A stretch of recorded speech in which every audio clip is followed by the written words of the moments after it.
Intervju medija servisa. Last week we celebrated the World Radio Day. The role of the radio within modern societies as well as modern consumerism. Those are our main topics today, as well as questions for my guest, Mr. Herman Konings, trend analyst and psychologist of change. Mr. Konings, welcome to Intervju of Media Servis. Thank you for having me. So, as I said, last week we celebrated the World Radio Day. In your opinion, what is the main role of radio now in modern societies dominated by digital platforms? You know, it's always has been the first and most important part of communication. When you look at broadcasting, when you want to send out important messages, the first thing to do is to communicate by means of the radio. Or they say by television. By radio is more direct, or has the perception by people being the most direct way of communicating or communication.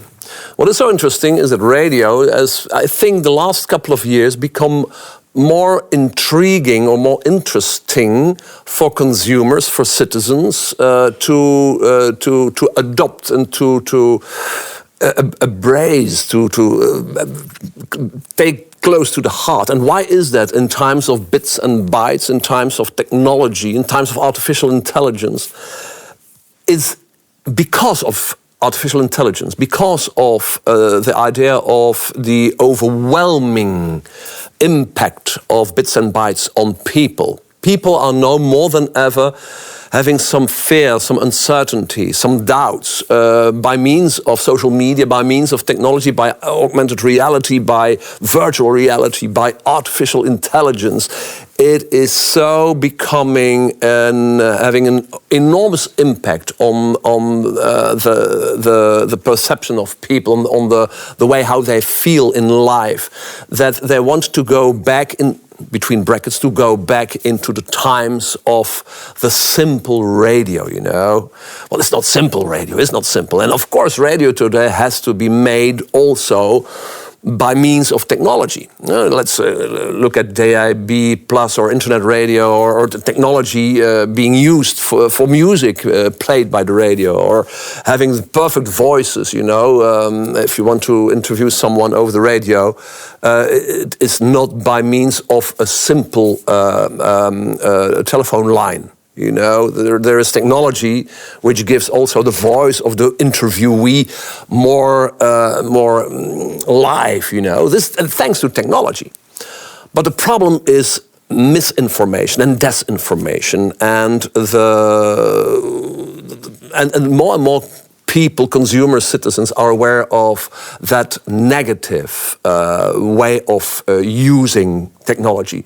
And therefore, radio gives them a sense of belonging, like they were, like it was 10, 20, 30, 40, 50 years ago. So that reference of this old, trusted medium, the radio, is very important. And what is so important also is there is always, what is it for you the best, television or radio? I know that most television producers or makers, program makers, are saying, well, if you ask me, I love to work more for, I love to work, I have more love to work on the radio than on television, because on television you have to be perfect.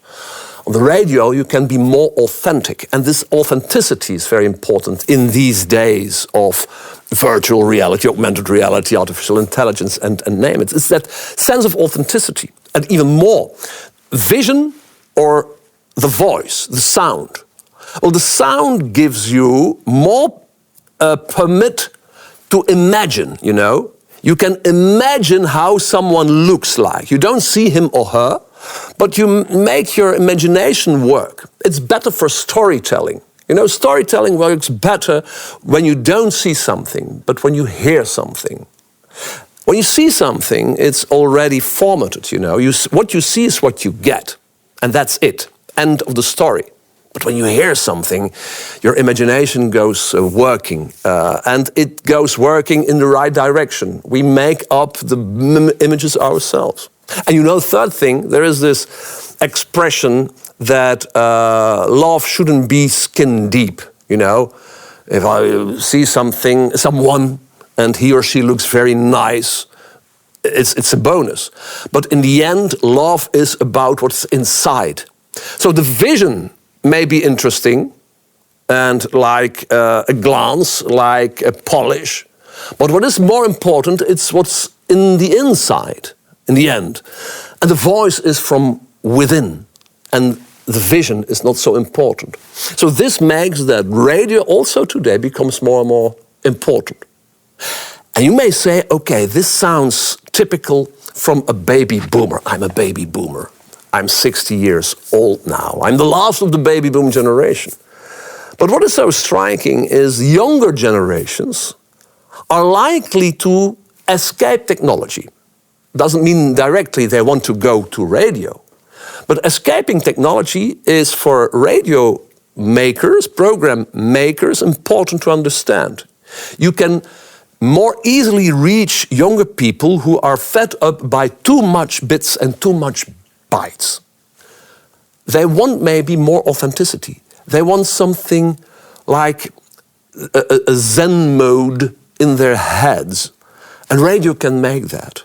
When you have television or even gaming and certainly social media, when the one shots after the other is bombarding you, it's like a bombardment of stimuli, then the brain is not so receptive anymore. It's better to have the Zen mode from time to time. And this can be silence, but it also can be nice sounds. And it also can be harsh or hard music. But it's music for you to be absolutely escaping from the harsh world outside. And this is what radio makes such an important, intriguing, interesting, and future-proof medium, if you ask me. Yeah, such an important and interesting media, especially when some recent research showed that radio is most trusted media of all of them. Per definition, it's not skin deep. It goes further than that. And the voice and sounds releases some hormones inside, which is interesting. You've told the listener that I am a psychologist of change and a trend analyst, which is correct. But by degree, by education, I am a neurophysiopsychologist. Wow, neurophysiopsychologist. This is what I studied first in Belgium at university. And it means that I was and still am interested in the brain and how the brain functions. And what we know is that soundscapes, silence is a part of sound, but also sound, radio, podcasts, releases enormous amount of hormones, neurotransmitters, the so-called happiness hormones like oxytocin, serotonin, dopamine, endorphin, which makes us more happy. And it's not only the feeling that works, it's also very stimulating our immunity system, which is a healthy thing. So in the end, radio, sound, is a very healthy thing. Everyone is talking about, well, health, you have to move more, you have to sleep better and longer, and you have to eat proper, healthy. But also listening to sounds on the radio can stimulate your health. So why should you do something else? Radio is it. So radio is definitely going to survive in the future because, back then in the past, we were even singing, video killed the radio star. Which isn't, but it isn't killed. It's here. Yeah. It's with us. We have to be honest. It is difficult, of course, because seduction can kill the radio in one way. And we see this happening among youngsters. They are now also seduced by social media. The fear of missing out. They are... It's not eating any longer, it's shrobbing, all kinds of social media messages and intrusive alerts on the smartphone, and they want to see everything. And this makes them unhappy, we know by research. We see a lot of people also comparing themselves with the ideal images, there we go, on the internet.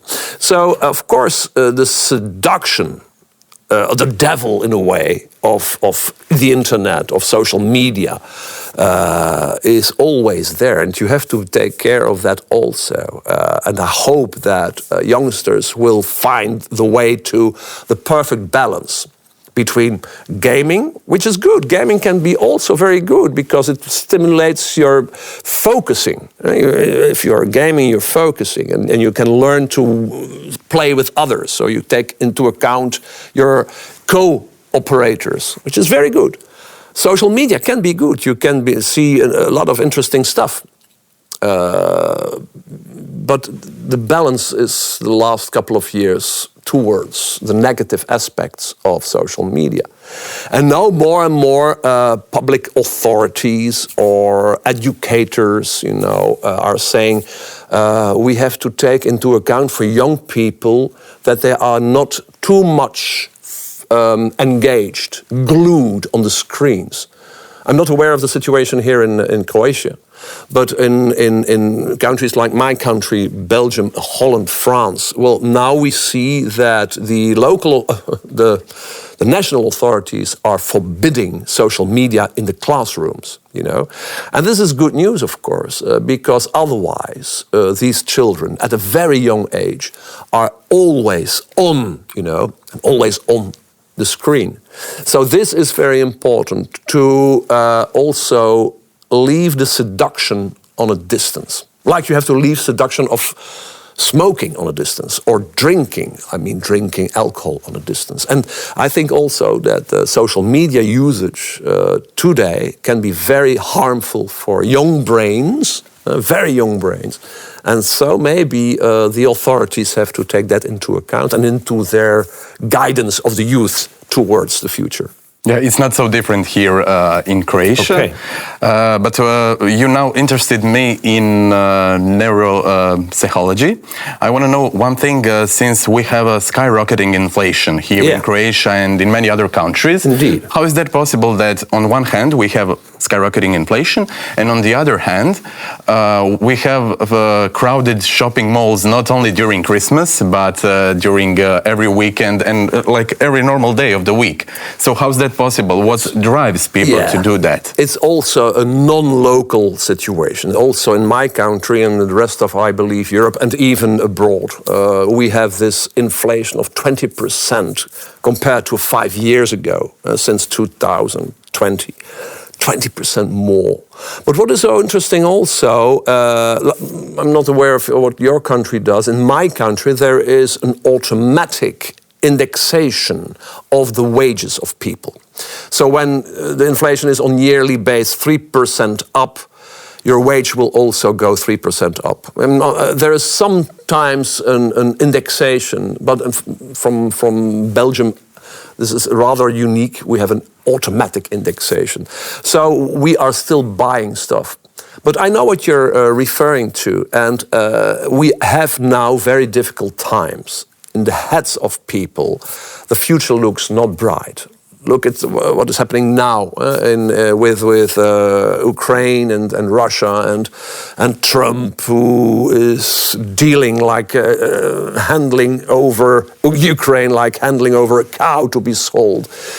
People are getting very nervous. Also, the future looks rather gloomy and rather gloom, not so interesting. And therefore, escape works. And one of the most interesting escape routes is that of purchasing stuff. We know always, if you are sad, you want to buy something or you want to eat something to counterbalance that idea of fear. And it's the same for purchasing stuff. So this works. You're purchasing stuff to not to tell yourself, hey, I'm able to purchase everything. You will find it in the end of the month or in the end of the year in your wallet. But it's short-term thinking, purchasing stuff to feel yourself good. And this is what is happening today. On the other hand, you see also that the producers or the brands or the producers of stuff, food, non-food, clothing, name it, traveling. Traveling is still absolutely skyrocketing. But these, the ones who offer these products are also lowering their prices in a way. They want to meet up with the consumer. They know that they can't hold the high prices any longer. And believe me, what we see now are wiser wallets. There's a nice phrase, the wiser wallet. A wiser wallet is a wallet to be used very wisely. We know that millennials, Generation Y, who has, well, the Generation Y is now 30 up to 45 years of age. These people are having children. They are in the childbearing and rearing years. It's a beautiful expression. And these people are more than the baby boomers who have more money. Baby boomers have a lot of money. But the millennials, the young parents, are smart in making the balance of what to buy where. They are using artificial intelligence even to know where you can buy the stuff you need at the most interesting price. More than boomers, they also are paying for subscription programs, like, Prime by Amazon. Prime by Amazon, you have to pay, I think, a few euro per month to have extra a reduction, to have extra bonuses. And the wiser wallet generation of the of the millennials, who have to pay more than boomers, because boomers don't have children in their houses, but the millennials, they do. So it's more cost for the millennials, of course, to have a household running, because it costs a lot of money. But they know that if I pay more today for instance, for Amazon Prime, in the end, I will save the money. And this is what is happening. Thanks to technology, I have to say, they are smart in making the right purchasing decisions. Yeah, thanks, Mr. Konings. Unfortunately, now we are running out of time. But to finish, I'm going to ask you, does this purchasing, constantly buying something, have something to do with shaping identities, as Zygmunt Bauman said? Yeah, but what do I have to understand about shaping identities? Based on buying. Yeah, okay.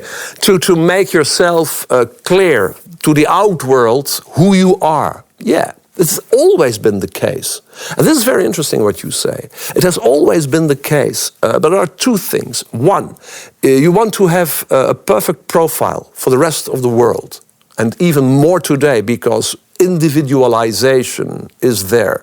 And you want to be unique, of course, and you can be unique. There is so much to purchase. So you can perfectly make up a persona, which is the name of the profile of yourself.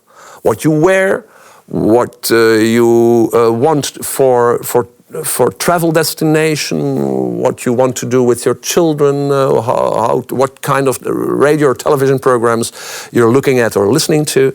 This makes up your persona. This is possible today. There is much more to choose out. This is one thing. And of course, you don't want to be anonymous when you're not purchasing stuff.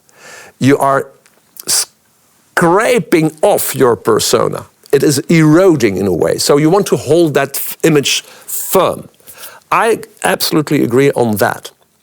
On the other hand, you don't want to look like a loser. Everyone has a problem these days due to the inflation. But you want, of course, social media are very important. You want to have the image clear that there is an inflation problem, but not with me. I'm still standing strong and firm, right up. And this is also happening. We all are image addicted, we all are image addicted. We don't want to be seen as a loser, This works also. And you have the possibility. One negative thing is the credit card, the credit card, and you buy now and pay later. This is a new trend. This makes, in the end, maybe some casualties among young people. They think, wow, a credit card, I'm 18 years of age, buy now and pay later. Buy now, wow, I don't have to pay something, but later you pay extras for what you have purchased. This can be a danger. Yeah, let's see that in the future. Mr. Konings, thanks a lot for being our guest. With all kinds of pleasure. Thanks for having me. Intervju Media Servisa.